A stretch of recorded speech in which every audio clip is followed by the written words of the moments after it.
आपण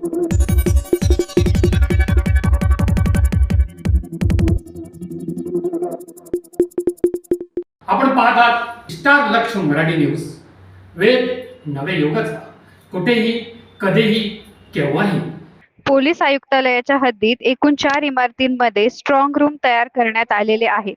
यामध्ये मतदान यंत्र ठेवण्यात आले आहेत. मतपेट्या ठेवलेल्या इमारती भोवती स्ट्रॉंग बंदोबस्त तैनात करण्यात आलेला आहे.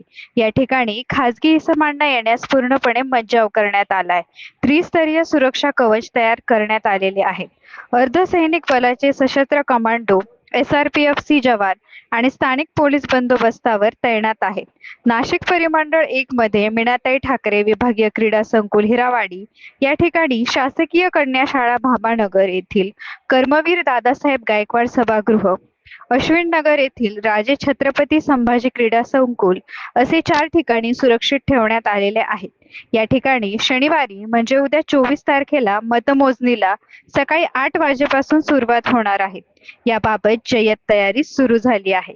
या ठिकाणी प्रत्येक स्ट्रॉंग आवारात अग्निशमन दलाच्या एका बंबासह जवान सज्ज ठेवण्यात आलेले आहेत. बंदोबस्ताचा पहिला स्तर हा मतपेट्यांच्या खोलीजवळ केंद्रीय सशस्त्र पोलीस दलाचा जवान, तर दुसऱ्या स्तरावर इमारतीच्या आवारात राज्य राखीव दलाची तुकडीचे सशस्त्र जवान, तिसऱ्या स्तरात इमारतीबाहेर मुख्य प्रवेशद्वारालगत तसेच पार्किंग परिसरात सुद्धा स्थानिक पोलीस ठाण्याच्या आणि मुख्यालयाचे अधिकारी अंमलदार यांचा बंदोबस्त तैनात करण्यात आलेला आहे. पोलिसांनी प्रमुख निरीक्षकांचा गुन्हे शाखेच्या पथकाची प्रभावी गस्त सातत्याने सुरू ठेवण्यात आली आहे. रात्री देखील या भागात अलंकारित करण्यात आलेला आहे. स्थानिक पोलीस ठाण्याचे गस्त पथकांना या भागात गस्तीच्या विशेष सूचना आयुक्तालयाकडून देण्यात आलेल्या आहेत.